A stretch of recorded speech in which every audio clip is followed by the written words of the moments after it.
Hello friends, welcome back to Samayal spotlight. இன்றைக்கி நம்ம சேனலில் என்ன பார்க்க போகிறோம்னு பார்த்தீங்கன்னா, மருந்து குழம்பு தான் பார்க்க போகிறோம். இப்போ மழை காலம் ஸ்டார்ட் ஆகிடுச்சி. ஸோ ஜுரம், இருமல், சளி, தலைவலி இந்த மாதிரி வரவும் ஸ்டார்ட் ஆகிடும்.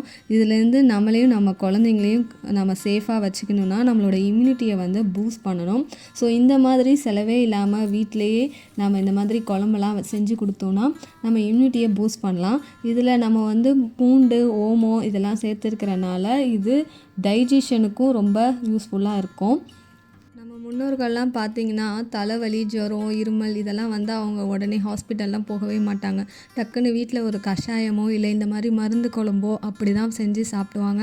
அதுவும் சரியாயிடும். அவங்க உணவே மருந்தாக தான் எடுத்துகிட்டு இருந்தாங்க. அதனால தான் என்னவோ அவங்கெல்லாம் 90-100 வயசு வரைக்கும் நல்லா ஆரோக்கியமாக வாழ்ந்தாங்க. ஓகே, வாங்க இப்போ நம்ம இந்த ரெசிபி எப்படி பண்ணுறதுன்னு பார்த்துடலாம்.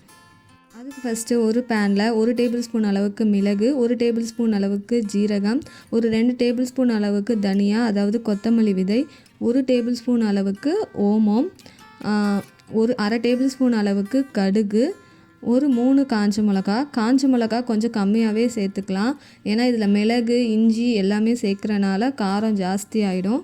அதனால் அவங்கவுங்களுக்கு காரம் தகுந்த மாதிரி காஞ்ச மிளகா வந்து சேர்த்துக்கலாம். இது எல்லாத்தையும் சேர்த்து நல்லா ட்ரையாக ரோஸ்ட் பண்ணிவிட்டு பிளேட்டுக்கு மாற்றிக்கலாம். கூடவே ஒரு டேபிள் ஸ்பூன் அளவுக்கு பெருங்காயம், கட்டி பெருங்காயம் சேர்த்துக்கலாம். நான் தூள் பெருங்காயம் சேர்த்துருக்கேன். உங்கள்கிட்ட எது இருக்கோ அதை சேர்த்துக்கலாம். அதையும் சேர்த்து நல்லா வறுத்துக்கலாம்.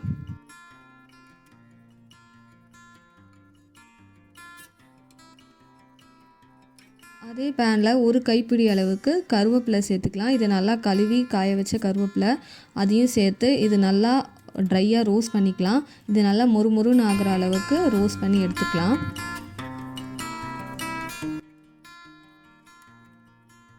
இப்போ நல்லா வறுத்த கருவேப்பிலையை இது கூடவே சேர்த்து இது நல்லா ஆறட்டும். ஆறினதுக்கப்புறம் மிக்சர் ஜாரில் சேர்த்து அரைச்சிக்கலாம். இது கூடவே ஒரு அரை டேபிள் ஸ்பூன் அளவுக்கு மஞ்சள் பொடி சேர்த்துக்கலாம். மஞ்சள் பொடியில் ஆன்டிபயோட்டிக் அதிகமாக இருக்குது. ஸோ அது நம்ம உடம்புக்கு ரொம்ப நல்லது. அதையும் சேர்த்துக்கலாம். அது கூடவே நான் 1 இன்ச் அளவுக்கு இஞ்சி வந்து நல்லா தோல் சீவிட்டு இந்த மாதிரி கட் பண்ணி வச்சுருக்கேன். அதையும் சேர்த்துக்கலாம். அதையும் சேர்த்து நல்லா கொஞ்சமாக தண்ணி ஊற்றி நல்லா இந்த மாதிரி பேஸ்ட்டாக அரைச்சி எடுத்து வச்சுக்கலாம். இப்போது குழம்பு எப்படி செய்கிறதுன்னு பார்த்துடலாம். அதுக்கு ஃபஸ்ட்டு ஒரு பேனில் நல்லெண்ணெய் சேர்த்துக்கலாம். இதுக்கு நல்லெண்ணெயில் தான் செய்யணும். ஸோ நல்லெண்ணெய் சேர்த்துக்கலாம். கொஞ்சம் தாராளமாகவே சேர்த்துக்கலாம். அதில் 1 டேபிள் ஸ்பூன் அளவுக்கு கடுகு, ஒரு டேபிள் ஸ்பூன் அளவுக்கு உளுத்தம்பருப்பு, ஒரு அரை டேபிள் ஸ்பூன் அளவுக்கு வெந்தயம் நம்ம உடம்புக்கு ரொம்ப குளிர்ச்சி. ஸோ அதையும் வந்து நம்ம சேர்த்துக்கலாம்.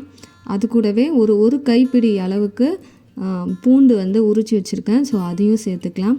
சேர்த்துட்டு பூண்டை நல்லா ஒரு 2 நிமிஷம் நல்லா வதக்கிட்டு இது கூடவே ஒரு கொத்து அளவுக்கு கருவேப்பிலை வந்து சேர்த்துக்கலாம்.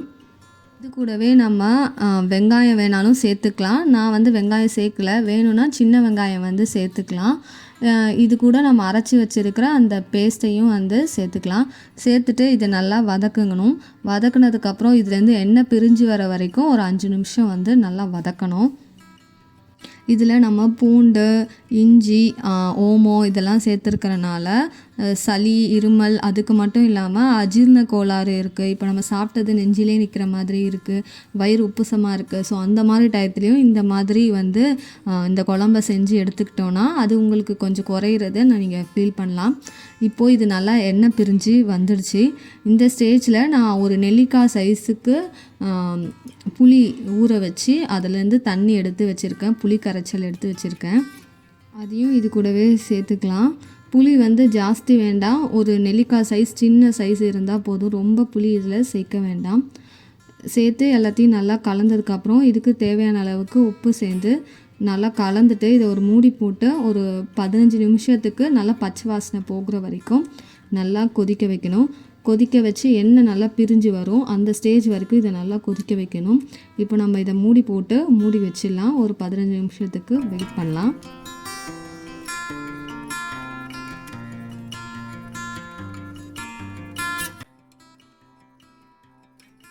இப்போது ஒரு 10 நிமிஷம் கொதிச்சிருக்கு. இந்த ஸ்டேஜில் நான் ஒரு கட்டி அளவுக்கு வெல்லம் சேர்த்துக்கிறேன். இது ஆப்ஷனல் தான். வேணும்னா சேர்த்துக்கலாம், வேண்டானா வந்து விட்டுடலாம். இது அந்த புளிப்பு, காரம் ஸோ அது கூட இந்த இனிப்பும் சேர்ந்தா இன்னும் கொஞ்சம் டேஸ்ட் வந்து நல்லாயிருக்கும். அதுக்காக வந்து நான் இதை வந்து வெல்லம் சேர்த்துருக்கேன். இப்போது ஒரு 10 நிமிஷம் ஆயிடுச்சு. நல்லா எண்ணெய்லாம் பிரிஞ்சு வந்துருச்சு. இந்த ஸ்டேஜில் நம்ம வந்து ஸ்டவ்வை வந்து ஆஃப் பண்ணிடலாம். அவ்வளோதான், சூப்பரான மருந்து குழம்பு வந்து ரெடி ஆயிடுச்சு. இதை நம்ம வந்து ஜுரம், தலைவலி, உடல் வலி எல்லாத்துக்குமே நம்ம வந்து எடுத்துக்கலாம். அஜீரணத்துக்கும் இது வந்து சூப்பரான ஒரு மருந்தாக இருக்கும். இதை வந்து நீங்கள் ட்ரை பண்ணி பாருங்கள். இன்னும் நம்ம சேனலை சப்ஸ்கிரைப் பண்ணலன்னா கண்டிப்பாக சப்ஸ்கிரைப் பண்ணி வச்சுக்கோங்க. வேறு ஒரு வீடியோவில் நம்ம பார்க்கலாம். பாய்.